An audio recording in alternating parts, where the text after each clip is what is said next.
पिछले एक महीने में जो भूचाल मचा हुआ है ना बॉक्स ऑफिस पर इंडिया में, वो तुम सुनकर ना यकीन नहीं करोगे। क्योंकि पिछले 1 से 1.5 महीने में जितनी जितनी अच्छी मूवीज आई है ना, सब ने भर भर के पैसा कमाया है। और उन सब अच्छी मूवीज के बीच में अचानक से सैयारा नाम का तूफान भी आ गया, और उस तूफान को एक मूवी ने थामा, महाअवतार नरसिम्हा ने। तो सारी मूवीज के कलेक्शन बताता हूँ, और ये भी बताता हूँ कि महाअवतार नरसिम्हा मूवी और ज्यादा लोगों को अपने तीसरे हफ्ते तक में ना कैसे अट्रैक्ट कर पा रही है। और हाँ, मैं इस वीडियो से ना एक नई सीरीज की शुरुआत करने वाला हूँ, जहाँ पर मैं रिसेंट में आए हुई मूवीज पर बॉक्स ऑफिस का एनालिसिस करके तुम्हें बताऊंगा। तो अगर बॉक्स ऑफिस के रिपोर्ट्स जानने में इंटरेस्टेड हो तो अभी सब्सक्राइब कर लो। तो देखो, अगर मैं सबसे पहले सैयारा मूवी की बात करूँ ना, तो इस मूवी ने इंडिया में ओपनिंग ली थी 21 करोड़ से, फिर वो दूसरे दिन बढ़कर हो गया 26 करोड़, और वो तीसरे दिन और भी ज्यादा बढ़ के हो गया 35 या फिर शायद 36 करोड़। और ये 35 करोड़ ना इतना ज्यादा अमाउंट है कि इस साल अक्षय, आमिर, सलमान, किसी के भी पिक्चर ने सिंगल डे इतना कलेक्शन नहीं किया है। तो it was great for a movie two start it's opening weekend with such numbers. और फिर इस मूवी का पहला मंडे आया, और फिर मंडे को यूजुअली क्या होता है, पिक्चर 60, 65 या फिर 70% तक ना पिक्चरें गिर जाती है, पर इस पिक्चर के साथ ऐसा नहीं हुआ। फिर इस मूवी ने ना एक जबरदस्त होल्ड दिखाया। मंडे को इसने कमाए 24 करोड़, ट्यूसडे को इसने कमाए 25 करोड़, वेडनेसडे को कमाए 21.5 और थर्सडे को कमाए 19 करोड़। और फिर अपने सिर्फ 7 दिन के रन में, जहाँ पर ऑलमोस्ट बेकार बेकार मूवीज खत्म हो जाती है, इस मूवी ने 170 करोड़ से ज्यादा का नेट कलेक्शन किया था सिर्फ और सिर्फ इंडिया में। और अगर तुम्हें ये नंबर बड़ा नहीं लग रहा है तो मैं तुम्हारी जानकारी के लिए बता दूं कि इस साल भाईजान की सिकंदर, आमिर खान के सितारे जमीन पर, अजय देवगन की रेड 2 और अक्षय कुमार की हाउसफुल 5, इन सब मूवीज के ऑल टाइम कलेक्शन में ना 170 के ही आसपास। और इस मूवी ने उस कलेक्शन को बस 7 दिन में छू दिया। कैन यू अंडरस्टैंड, बस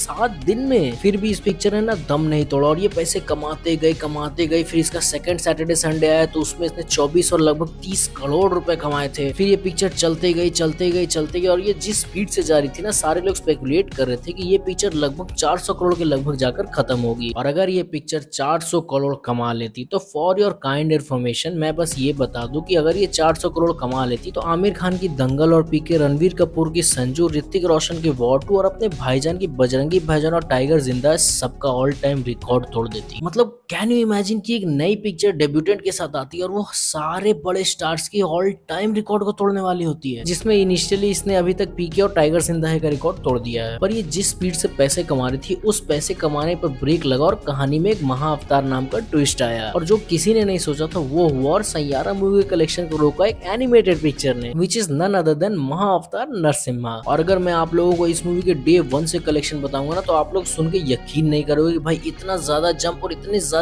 पैसे ये कैसे कमा रही है। तो इस मूवी ने इंडिया में ओपनिंग ली थी 1 करोड़ 75 लाख रुपए से, फिर वो डे 2 पर बढ़ के हो गए थे 4 करोड़ 60 लाख रुपए, और फिर वो डे 3 पर बढ़ के हो गए 9.5 crore, which is just literally massive. क्योंकि जो भी पिक्चर 1 से 2 करोड़ के बीच में ओपनिंग लेती है ना, वो picture max to max 30-40 crore पे जाकर खत्म हो जाती है, वो भी शायद ही जाती है। पर इस पिक्चर ने सिर्फ 1 से 1.5 करोड़ की ओपनिंग लेके 15 से 16 करोड़ रुपए सिर्फ अपने 3 दिन में कमाए। और फिर यहाँ इस मूवी का दी एंड नहीं हुआ, यहीं से इस मूवी की नई कहानी लिखना शुरू हुई, जहाँ इस मूवी ने अपने डे 4 पर जबरदस्त होल्ड दिखाया और 6 करोड़ कमाए। फिर इसने अपने डे 5 पर 7.7 करोड़, डे 6 पे भी 7.7 करोड़, और फिर डे 7 पर कमाए 7.5 करोड़, जिससे इसका फर्स्ट वीक का कलेक्शन आया 44.75 करोड़ कुछ ऐसा आया था, जिसके मेजर कलेक्शन ऑलमोस्ट हिंदी से ही आए थे। लेकिन इसके बाद की जो कहानी है वो काफी इंटरेस्टिंग है, क्योंकि फिर इस मूवी ने अपने 8वें दिन 7.7 करोड़, 9वें दिन 15.5 करोड़ और 10वें दिन 23 करोड़ रुपए कमाए। और ये नंबर सुन के ना मैं कसम से शॉक हो गया, क्योंकि जहां मूवी ने अपने 7 दिन के कलेक्शन में 46 करोड़ रुपए कमाए थे, वो बस अपने वर्ड ऑफ माउथ के फैलने की वजह से सिर्फ अगले 3 दिन में 47 करोड़ का कलेक्शन कर लेती है। फिर इस मूवी ने अपने अगले दिन से और भी ज्यादा कमाल दिखाया, और फिर डे 11 में 7.5 करोड़, डे 12 में 8.5 करोड़, और फिर एक मेगा ट्विस्ट आया डे 15 से, जहां पर इसने अपने डे 15 में कमाए 7.5 करोड़, डे 16 में कमाए 20.3 करोड़, और फिर डे 16 में कमाए पूरे 23.5 करोड़। और मैं तुम्हें जानकारी के लिए बता दूं कि ये इस मूवी का 3rd सैटरडे और 3rd संडे था, और जो सैयारा मूवी इतनी ज्यादा बड़ी सक्सेस बनी है ना, उसका भी 3rd सैटरडे और संडे 6 और 8 करोड़ था, लेकिन इस मूवी का 20 और 24 करोड़ हुआ। और तुम्हें इससे और भी ज्यादा खतरनाक बात बताता हूँ, जहाँ इस मूवी ने अपने पहले वीकेंड में 44.5 करोड़ कमाए थे, वीकेंड 2 में 73 करोड़ कमाए थे, और फिर अपने तीसरे हफ्ते के लिए ये स्पेकुलेट किया जा रहा है कि कहीं ना कहीं ये पिक्चर 90 से 100 करोड़ रुपए तक कमा सकती है। और अगर बहुत आगे की नहीं सोचे और बस अभी की नंबर्स देखे ना, तो ये पिक्चर ने 172 पॉइंट कुछ करोड़ रुपए कमा लिए, जिसकी वजह से ये पिक्चर इस साल की 4th हाईएस्ट ग्रॉसिंग मूवी बन चुकी है। और मैं तुम्हें एक बात अभी कह दे रहा हूँ, अगर गलती से